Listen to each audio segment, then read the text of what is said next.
An original. From Story Studio Network. Nylander, he's in alone. Nylander in a goal. Goal! Holy mackerel, what a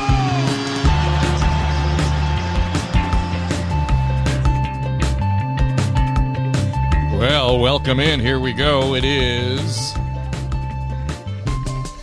our first show in May. Now and next. It's the flagship podcast for Story Studio Network. I'm Dave Trafford.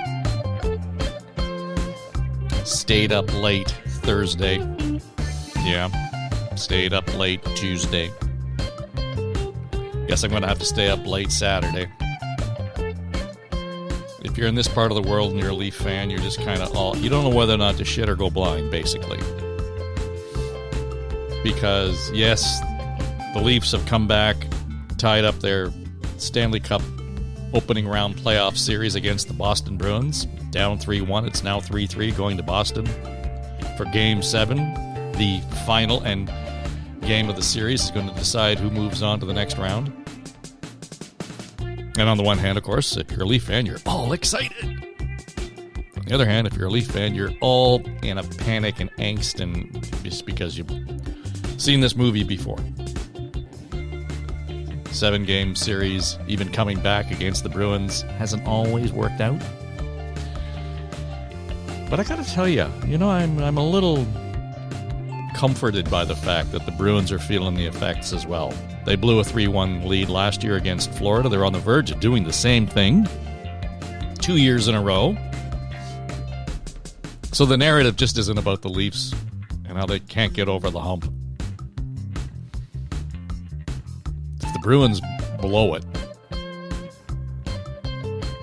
they'll be the first team, I think, ever to lose two seasons in a row series by having been up 3-1.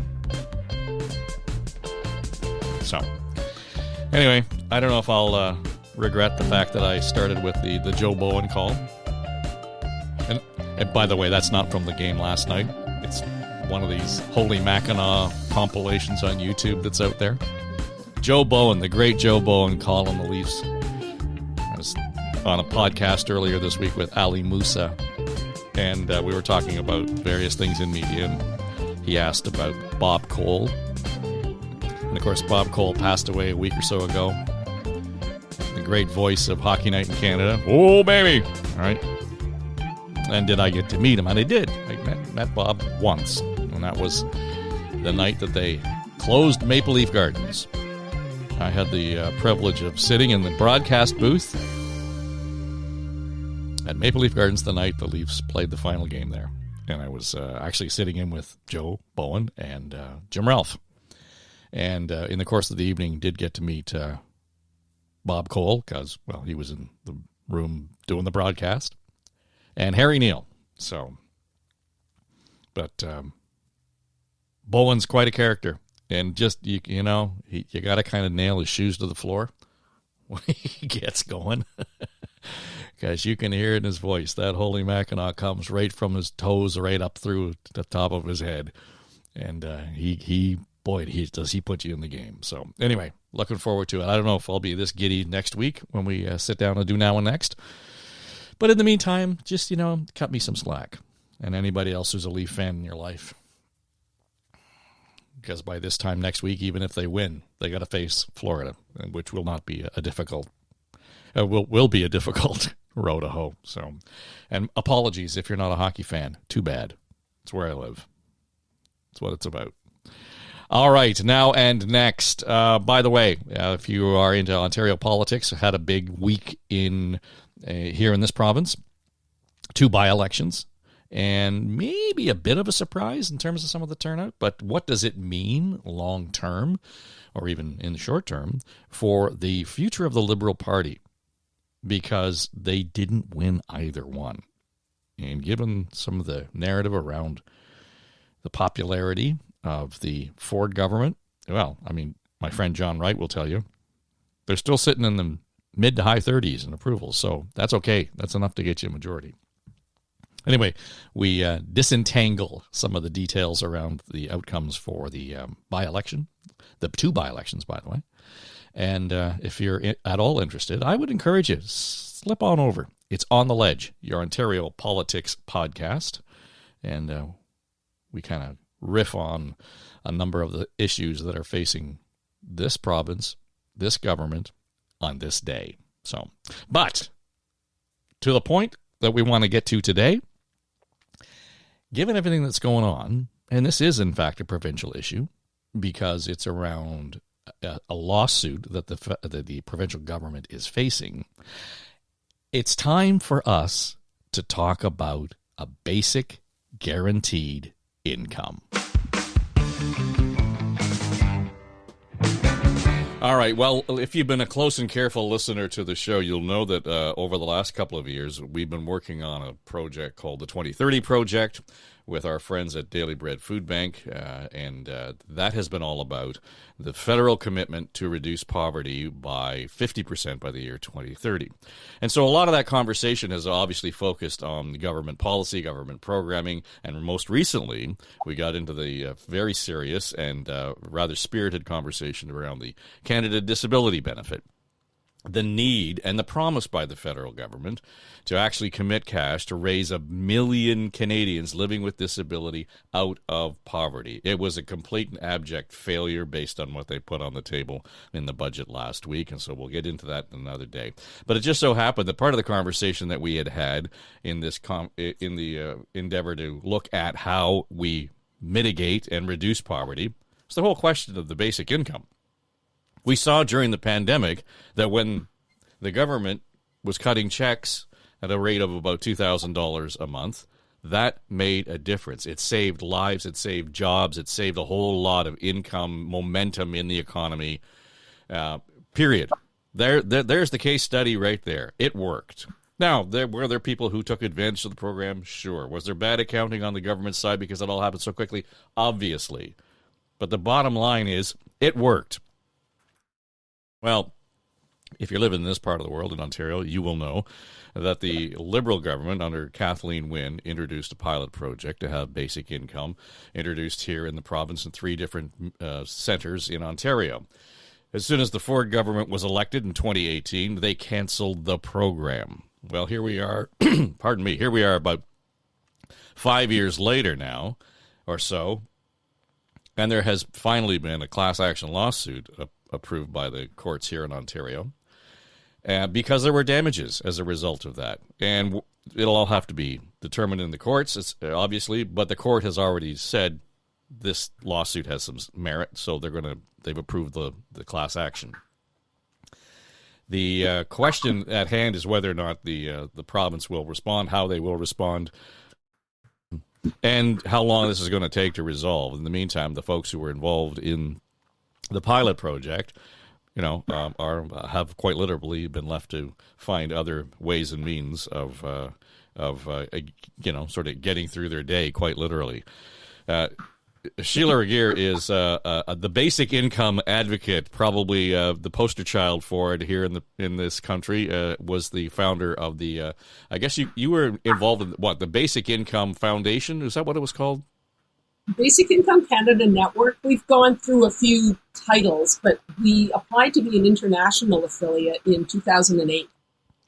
And Jessie, you were doing what? Well, I know you were part of the program, and when we get into this whole question of the hows and the whys and the wherefores, Jessie Golem, you were included in this pilot project, right? That's correct. Yes, I was a basic income recipient. So walk me through the actual process you had to go through to be approved to be part of that program. I first heard about basic income, of the basic income pilot, just randomly, aimlessly scrolling on social media as one usually does on their phone or whatever, and saw an article about the pilot. And the qualifying factors being that you had to make less than $30,000 a year, and you had to live in either Hamilton, Lindsay, or Thunder Bay. And I was talking to my roommate at the time and sort of thought, hey, we qualify for this. why don't we apply? So we attended an information session, I forget who was leading the session, but they provided information about the pilot, and they told us that, like, if you signed up, there would be two groups. Like, one group would receive a basic income, and then the other group would be a control group, and both groups would be surveyed over the course of the 3 years of the pilot's duration, and then the results would be compared, and that's how they would conduct their research.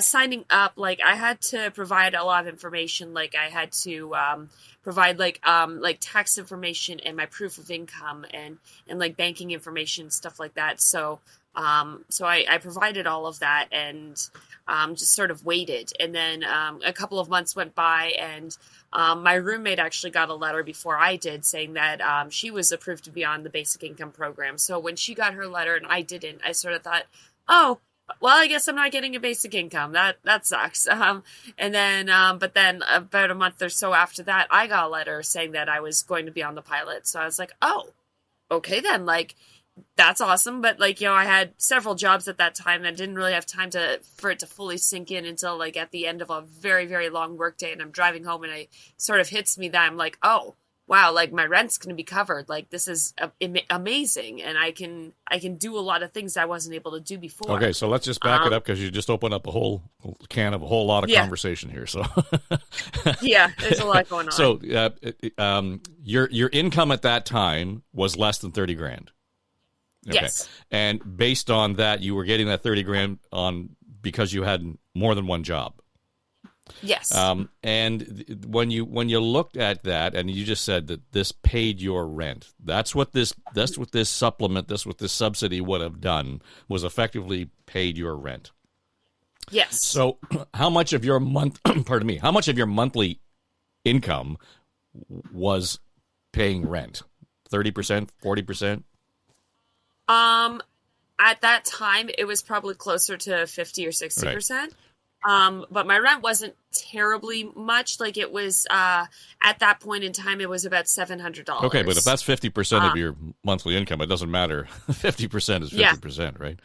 So, Sheila, we hear this story all the time. I mean, you and I had a long, sort of exhaustive conversation about ODSP in this province in Ontario. And it's the same chorus in terms of, this is great, we're going to pat you on the head, here's the amount of money. ODSP doesn't have enough money in the monthly output to pay for rent. Never mind in Toronto or Hamilton or any other major city. Period. It's legislated poverty is what's clear. This sounds like it was on the right track, at least to find out what best practices were, how we could identify them. Yeah, and I think that's the really important thing that too many people keep forgetting.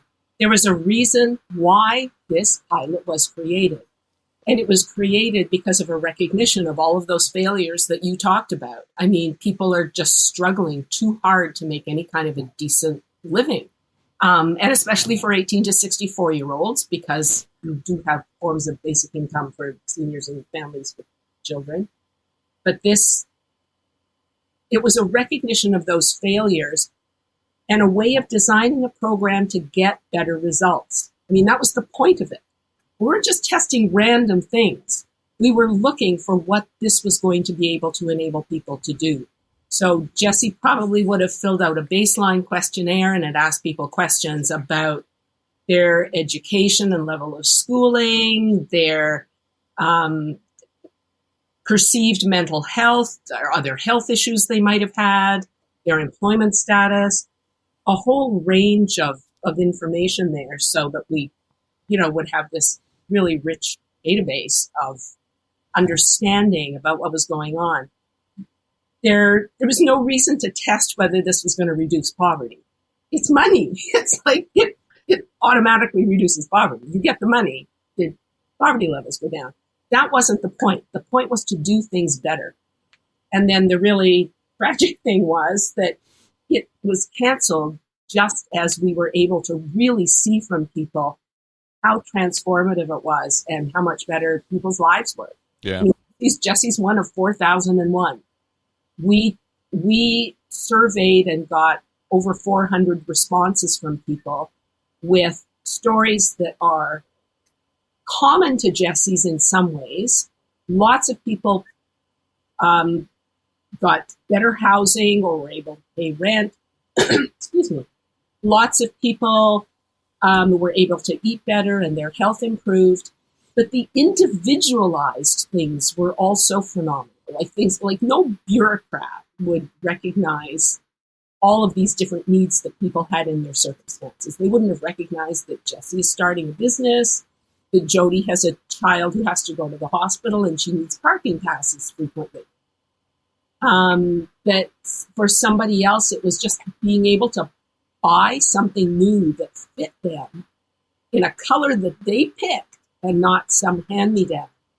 So, we were seeing these results. We were seeing dramatic improvement in mental health and confidence. It was amazing. Yeah, well, you get to the point there where it's hard to have a checkbox for dignity, right? Yeah. I mean, seriously, and I say that with all due respect. But, let's, for some context here, Jessie, this program started before COVID. So we're talking about rents before COVID. We're talking about grocery bills before COVID. We're talking about, transit and all the available services before COVID. We look at it now 5 years later, and there are people who have disappeared from the middle class because of what has happened as a result of the economic disaster that COVID was and continues to be. Put me from 2018, the circumstance you were in then, to where you are now comparatively. Honestly, the circumstances are actually quite similar, and I've been thinking a lot about that. Like one of the jobs that I had, which is an entirely unsustainable job that literally is not paying my cost of living, and I dig into my savings and my credit every month to afford my cost of living, is piano teaching. And that was what I was doing back in 2018, and a job that I hated then and I hate now. Sorry, it sounds bad saying that about music lessons, but when you do the same thing over and over and over again, and tell kids to put their thumb on middle C a gazillion times, it gets boring, especially when it doesn't pay enough to live. And so can I just stop you there? Why do you do it then? Because it's an easy job. Like I'm looking for other jobs. If you know anybody hiring, please send them my way. I would be happy to do that. I've been applying for jobs aggressively, sending out 3 to 4 applications every week for the last year. So and trying to find a supplemental job today is more or less difficult than it was in 2018. Yes, I'd say it so. is more. Yes, more difficult. I would say so. I'm having more difficulty than I was then. Also, back then, I was trying to start a business, and that's part of why I went on the basic income pilot, was to be able to quit some of those jobs, not piano teach anymore, and focus on a business that I was building. And, tell me about your business. I made a movie about my grandmother. Mm-hmm. Her whole life, her whole story. She's alive. She's 95. She lives on a farm. She's doing great. And after I did that, which was an entire joy to do, and something I'm so glad I did, and something my family is glad I did, I sort of thought other people have families and grandmothers and histories and things that ought to be preserved. And now I know how to preserve this, and maybe I can make this as a product or a service that I could do for help for other people. Right. And that, I stepped out into the world of you eat what you kill some time ago. And that's not, it's not for the faint of heart, but it is for those who are passionate about what they do. But there's a risk there, and you were prepared to take the risk. I was able to take the risk because I knew that no matter what, my rent would be covered. I also knew that I had to work because, it covered my rent, but it didn't cover, my car insurance or my gas. It didn't cover food or my phone bill or anything like that. So, I still had to work, but my rent would be covered. So I felt comfortable taking Was the your risk. business, what was the state of the business at the time the program was canceled? It was growing. It was growing rapidly, and I was making money off of it. And steadily, it was growing at a very steady rate. And I actually predicted I would have been on the pilot for only 2 out of the 3 years it would have run, because at that point, I would have been making too much money. I would no longer have been eligible for the criteria to receive a basic income. I would have been making way more than $30,000 a year. Right. So, and Sheila, that's kind of the point of the program. It literally is that hand up idea that it creates foundationally the opportunity for somebody, in other places we'd call it venture capital, to actually get a business up and running. This sort of is foundationally, I think, one of the successes that you could point to. It is. And the options that it offered for so many people. I mean, Jessie had this idea. She had a concept. She knew what she wanted to do. Others in different circumstances took different routes. But it was the ability to have those options, to know who you are and what you need to do. I really like the experiences of people who took a few months and tried out a couple of different jobs before they found one that actually was a good match, that was going to become a sustainable living. That's something that they were good at and would like. But I can already hear critics saying, why the hell should I be investing $17,000 a year so Jessie can try her hand at being a filmmaker? I mean, really, how is that producing anything of value to fill in the blank? Me, the economy, my community? Yeah, because then you have people participating in the economy. You use the term, excuse me, you use the term hand up. There's a rapper who sings about basic income, and when he describes some of his songs and his introduction to basic income, he talks about it as a hand in. We are excluding people from the economy. We are deliberately excluding people from society. We are deliberately preventing people from using their talents and skills in ways that are going to benefit themselves and others. We're doing it deliberately. Makes no sense. Yeah, well, and again, lest we forget, and these are pre-pandemic numbers, I would really like to catch up with the folks at Feed Ontario.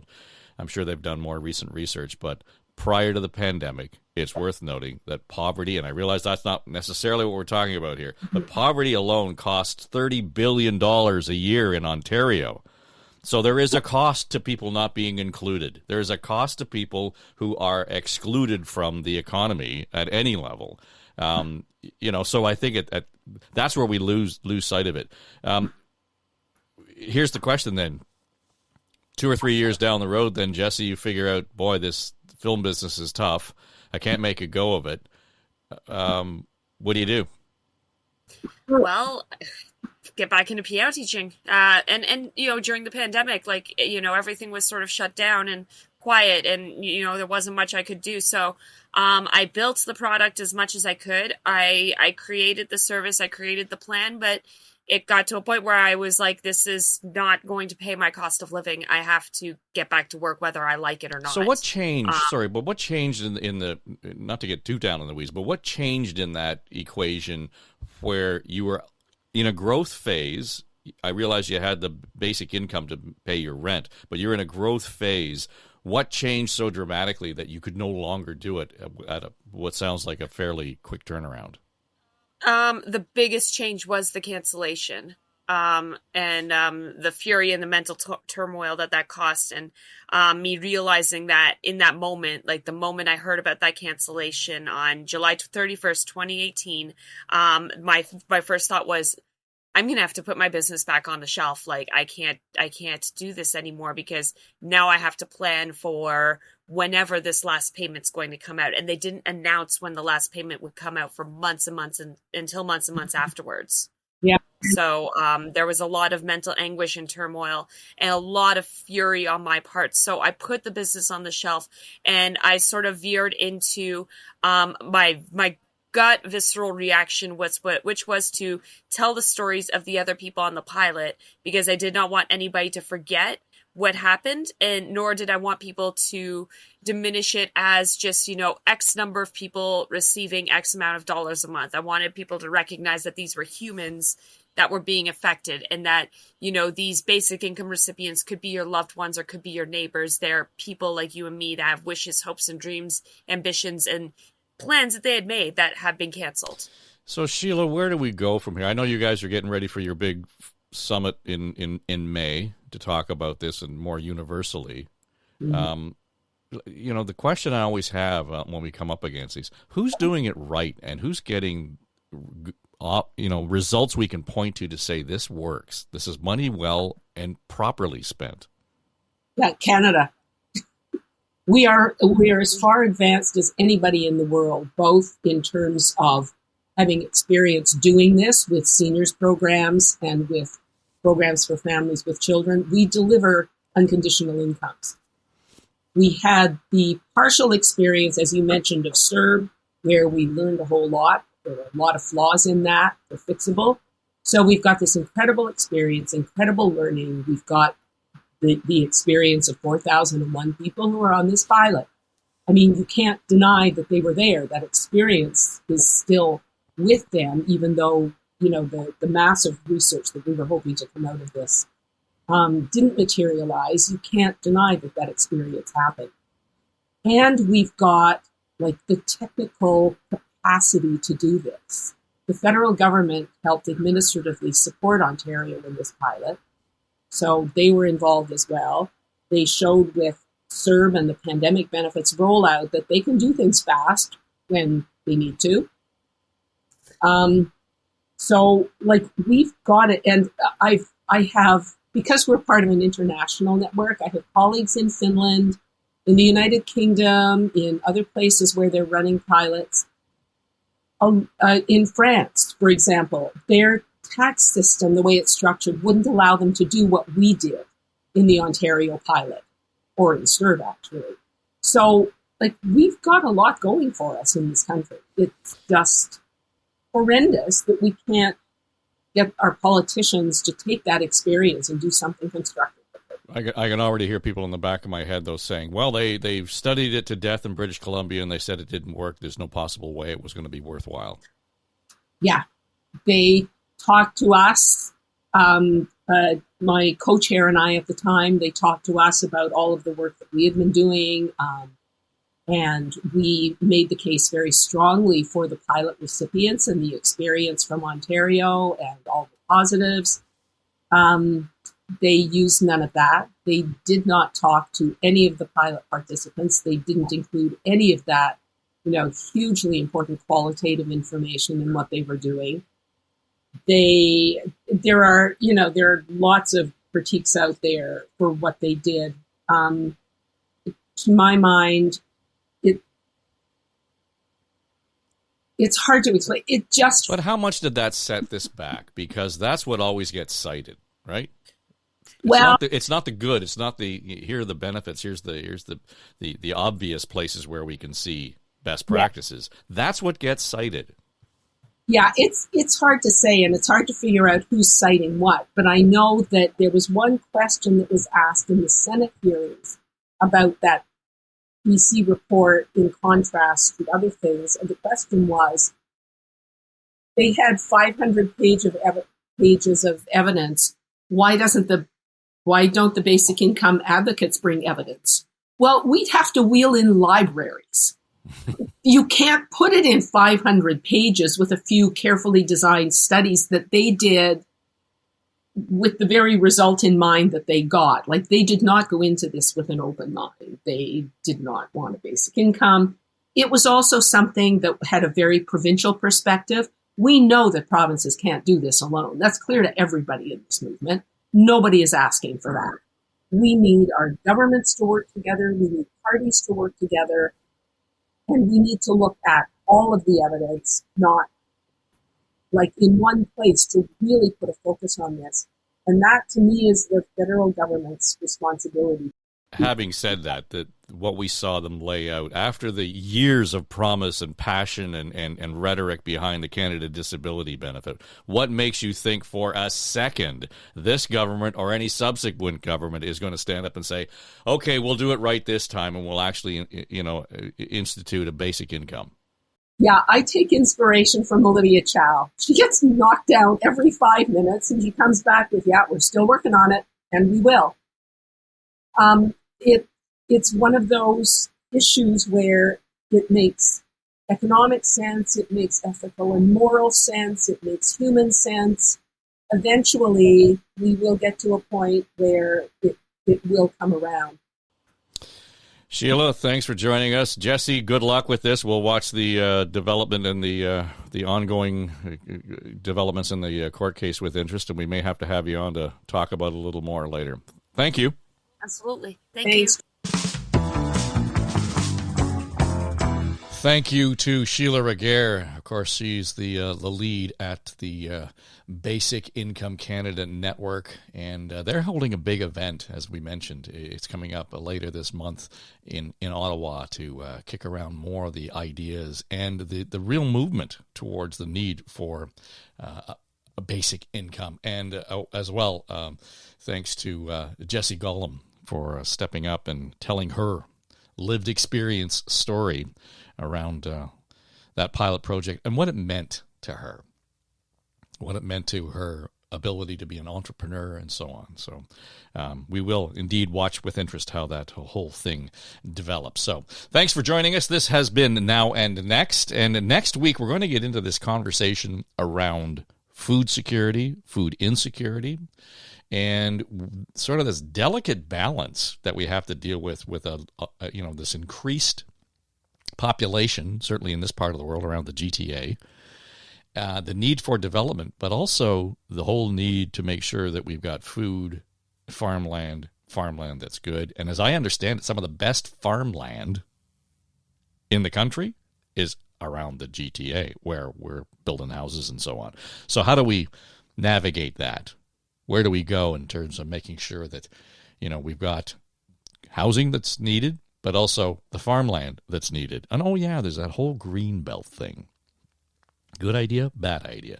That's coming up next week right here on Now and Next. And, go Leafs, go. Nylander, he's in alone. He let her in a goal. Scores! Holy mackerel, what a move! Pay no attention to that man behind the curtain. Now and Next is Story Studio Network's flagship podcast, produced by our chief executive producer, Dave Trafford, and supported by our entire SSN team, including our senior producers, Becky Coles and Jen Hudson, our technical producer and audio editor, Mike Trutler. Jamie Nickerson is our production manager, and our sonic logo designer is Greg McDonald. Also, I'm Erin Trafford, Queen of the Universe. And that's all I have to say about that. Okay, everybody, that's a wrap. This is SSN. Story Studio Network.